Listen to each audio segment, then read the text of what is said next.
Hey Kat, how's it going? Thank you for joining me. I'm super excited to talk to you today because we have just announced, I guess, we're into the future already. Let's get us there. We have just announced Stark rebrand. So Yeah. I want to talk to you regarding that and really ask you why now? Why are we going through this? So I think it's two things. One is we also are announcing funding, the fact that we fundraised. And so I think we reached this, a lot of things came together. We reached this certain point in our company life cycle, or maybe I don't want to say life cycle because that means it ends at one point, but Please don't. in our life where, fundraising for us was a byproduct of some form of success, right? And so I think it should be. And for us, I think we reached that point. We we reached a point where we're positioning ourselves as the go-to service in the accessibility space with a beautiful community. And so, over the course of this time now that we've been able to build out the suite of tools and the community became this question of like, well, what does it look like to put our big kid pants on now, right? We spent the last X amount of time a little bit scrappy, still we still have very principled in how we build and how we deliver to our customers and just the community in general. But it became like, what does big kid brand look like?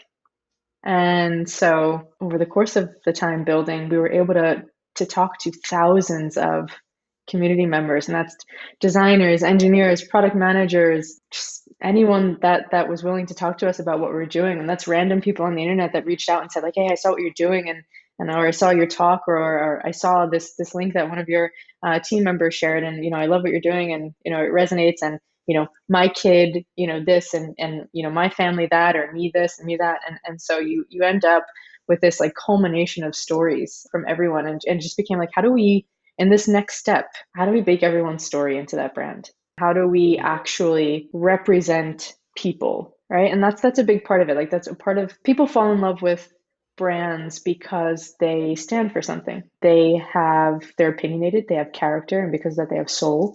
And because of that, people can fall in love with them.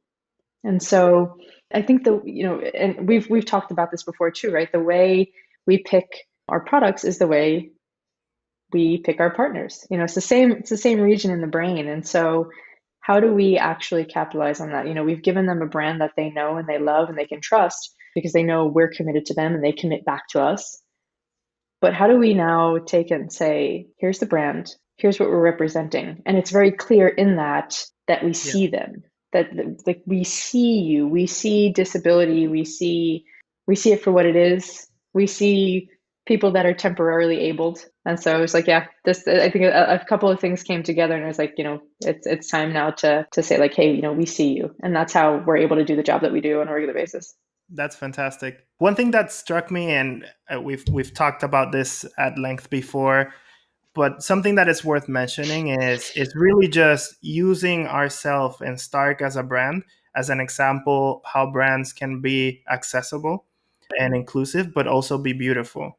And Yeah. that's something at the first time you showed me the first glimpses of the rebrand, something that really struck me because that's kind of like the argument that a lot of people, or maybe not a lot of people, but it's there's a little bit of misinformation there that in order to be Hmm. accessible, to hit your contrast levels and everything, that you have to turn everything to max, Hmm. and your brand has to look, I don't know, like DOS or something, Hmm. as opposed Yeah. to Yeah. looking like something beautiful, emotional, Hmm. and with a lot of thought put behind the things that we as designers or as product managers, as engineers, like to put behind our product, which are a thoughtful color strategy, for example.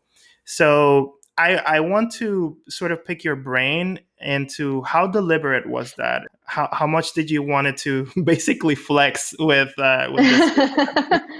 Oh, I wanted to flex hard. And so I think that's one, that, this, that when we do things, I think we all have a very high benchmark at Stark. We always want to deliver on our A game, right? And I think in the world of like startups in general and tech, we have a lot of conversations about like things need to be perfect. And we talk about MVPs and perfection, this, that, and the third. And whether or not those things are at odds. And I don't necessarily ever seek perfection. I think there's a beauty in having something that is flawed, because it becomes real at that point. And so for this, we said, how do we make something that's excellent?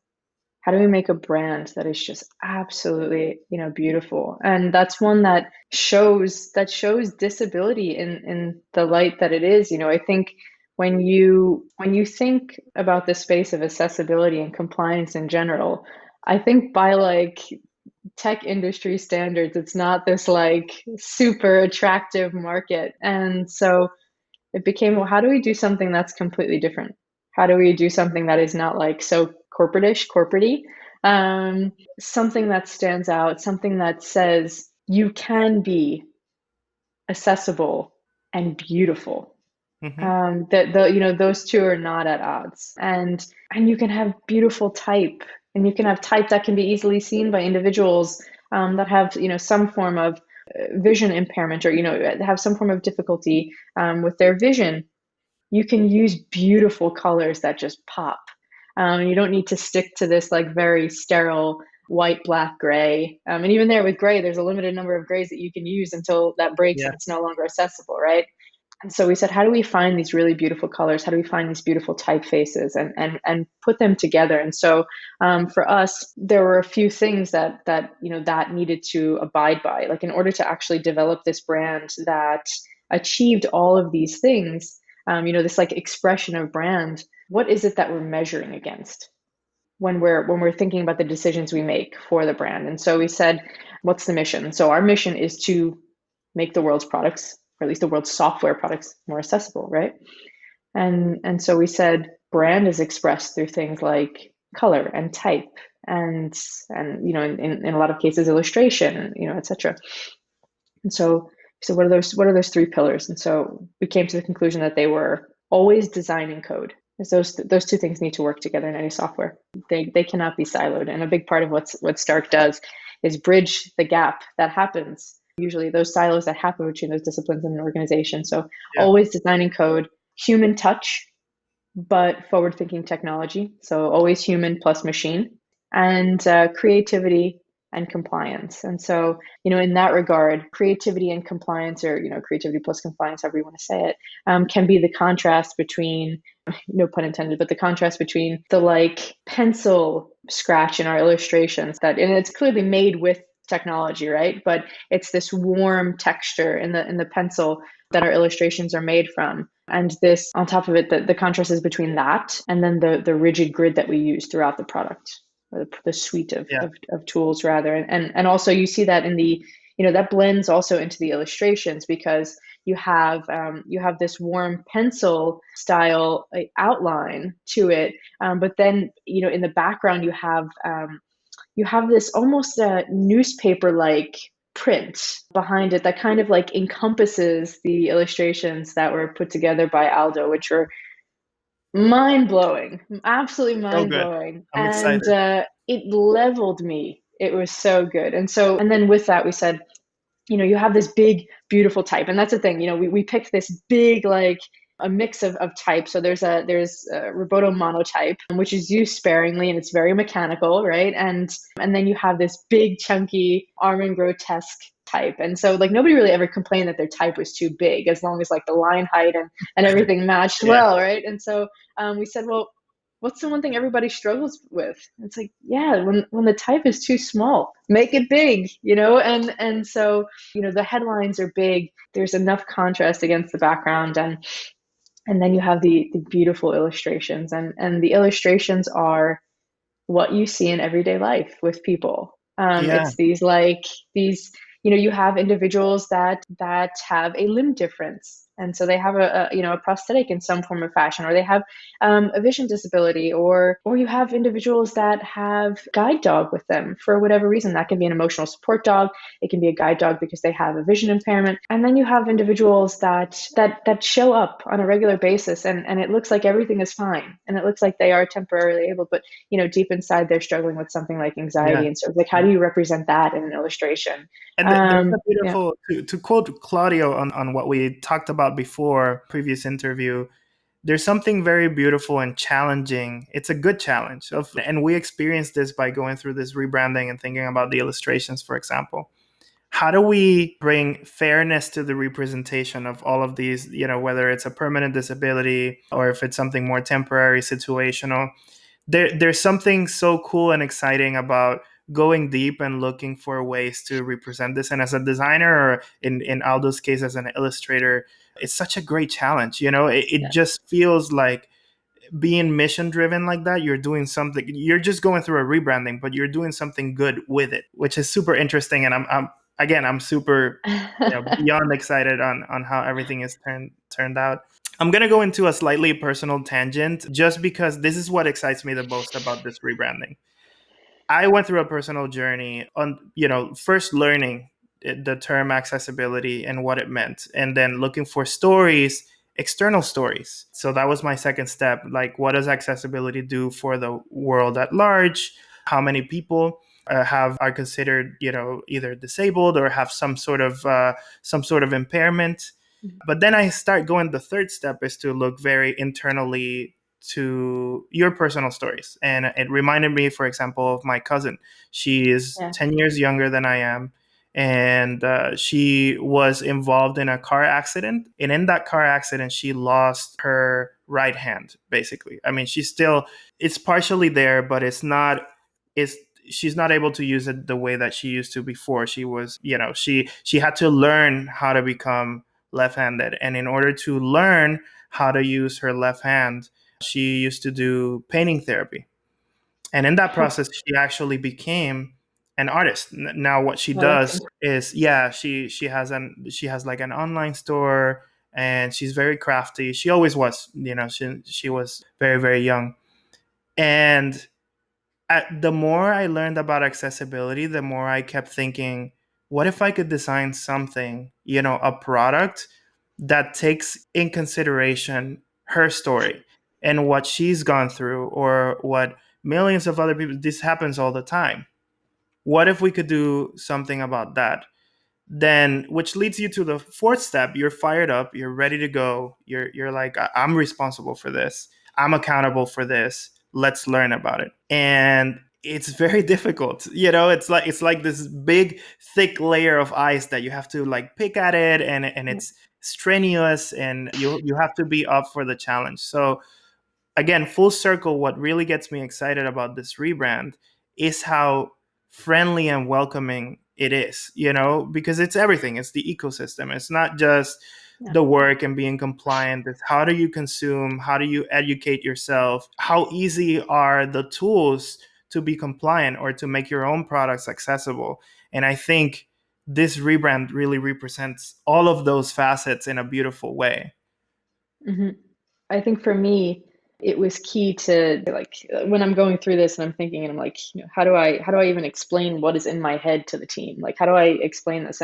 And I'm beyond lucky that every single one of you far supersedes what I could ever do. And so to see what you all took and how you shaped it into what it is, and I'm so excited for everybody to see it.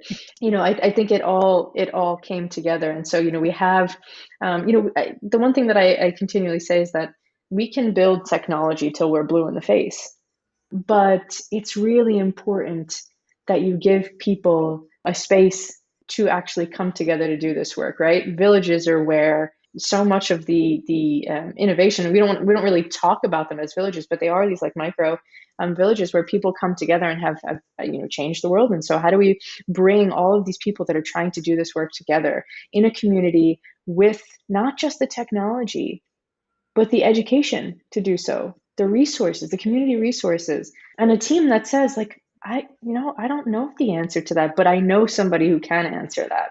Come into our community here, talk to this person, talk to that person. They've experienced this before. Oh, you know what? Actually, that person has the same type of color blindness as you. Here's how they navigated it. Talk to them there. And so people are very, very smart.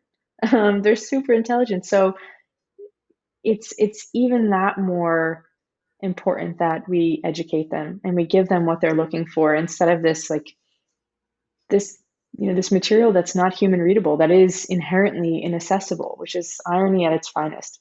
And Absolutely, yeah. yeah. And so yeah, I'm happy about that. I'm happy that it's not just the technology. It's not the full picture. It's not what gets people to show up every day. So yeah, I'm happy about that. Awesome. I want to ask you something. I don't know if you're going to be ready to Okay. answer. Okay.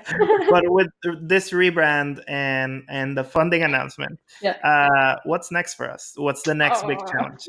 Can we say it? Maybe not. Maybe we just cut. Like, No. It's okay. It's okay. So what's next for us is, I think the one thing that we've done is we've expanded the team into many more than we started with, which is good.